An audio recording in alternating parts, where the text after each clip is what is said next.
खुलुमबाय बुरलुंबुथुर रादाब नायगिरि बिथांखौ बरायबाय रादाबखौ फरायदों रश्मि बसुमतारिया दिनैनि गाहाय रादाबाव दं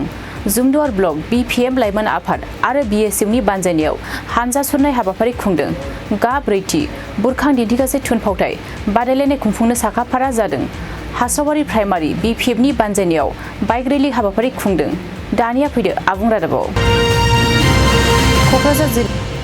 क'क्राझार जिल्लानि गसाइगाव महकुमानि 4 नं जुमदुवार बिएफनि सिङाव थानाय जानालिगाव आरो बालागाव प्राइमारियाव जुमदुवार ब्लक बीपीएफ लाइमोन आफाद आरो बीएसएफनि बानजायनायाव हानजा सुरनाय हाबाफारि लायो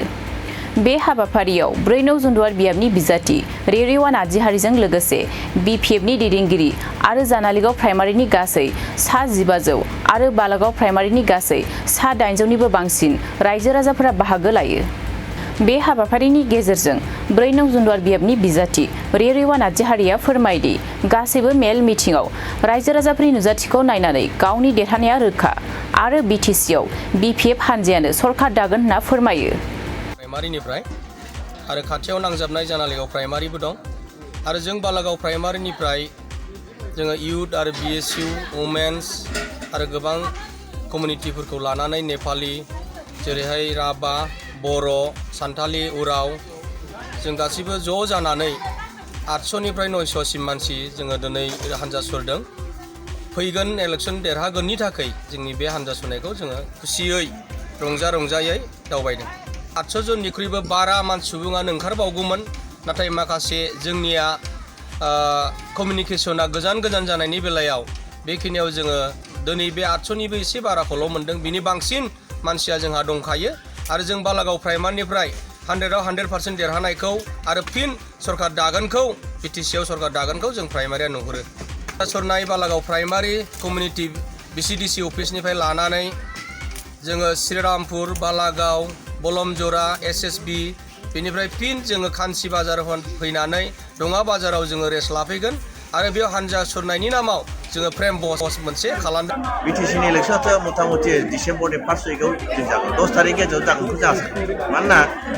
गभर्नमेन्टनिफ्राय हरबाय आसाम गभर्नमेन्टनिफ्राय केबिनेट थिसननानै आरो हाइकर्टआबो बेखौ जेरैखि प्रिपेरेसन खालामबाय आरो अफिसियेलि जों नुगासिनो दं इलेक्सन अफिसारफोर बेखौ प्रिपेयार खालामगासिनो दं आरो मोनसे खोथा जाहैबाय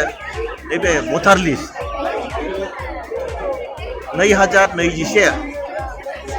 2021 बिनि भटार लिस्टआ आलादा दा जुदि जों एबारनो भट खालामना लाखानो हाब्ला नैबे भटार लिस्टआ एसे इनभेलिड जाहैगोन ओंखायनो 2021 जे भटार लिस्ट बे आलादा ओंखारनायखाय बे निसय आसाम गभर्नमेन्ट बाइन्डिं ओंखायनो जेरैखि बानायनो बायद' जागोन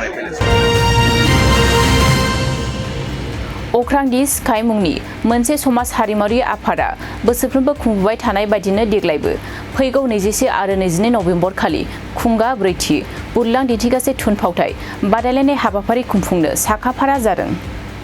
बे बादायलायनाय हाबाफारिखौ बाक्सा जिल्लानि बानगुरि गामिनि सोरजिनि फुंखायाव खुंफुंनाय जागोन बे बादायलायनायनि सेथि बान्था महरै 22,222 रां नैथि बान्था महरै 17,777 रां थामथि बान्था महरै 12,222 रां ब्रैथि बान्था महरै 4,444 रां बाथिनिफ्राय स्निथिसिम बान्था महरै 4,444 रां आरो गांफा मान बिलाइ गथायनाय जागोन बे बादायलायनायाव गोसो गुदुं सुबुंफोरखौ बाहागो लानो थाखाय अख्रां-दि स्काइनिफ्राय एम अख्रां बर'आ बे खौरां बिजोंनि गेजेरजों हांख्रायहरदों चिरां जिल्लानि काजलगावआव हास्रावारि प्राइमारि बीपीएफनि बानजायनायाव बिसायख'थिनि फोसावदिंनि थाखाय बाइक रेलि हाबाफारि खुंफुंलाङो बे बाइक रेलि हाबाफारियाव 15 नं काजलगाव बियाबनि बीपीएफ हानजानि बिजाथि फानिराम ब्रह्मआ बाहागो लायो लोगोसे काजलगाव बियाबनि बिसायख'थि फोसावदिं आफादनि गाहाय लिंथुमगिरि रिन्दाव गयारियाबो बाहागो लादोंमोन बे बाइक रेलि हाबाफारियाव बीपीएफ हानजाखौ अनसायग्रा सा 200निबो बांसिन लाइमोनफोरा बाहागो लायो दिनैनि रादाबखौ फोजोबनायनि सिगां बुरलुंबुथुर रादाबनि गासै अनसायगिरिफोरनिसिम फिन खेबसेबाव खुलुमनायखौ बावहरबाय गोजोन्थों।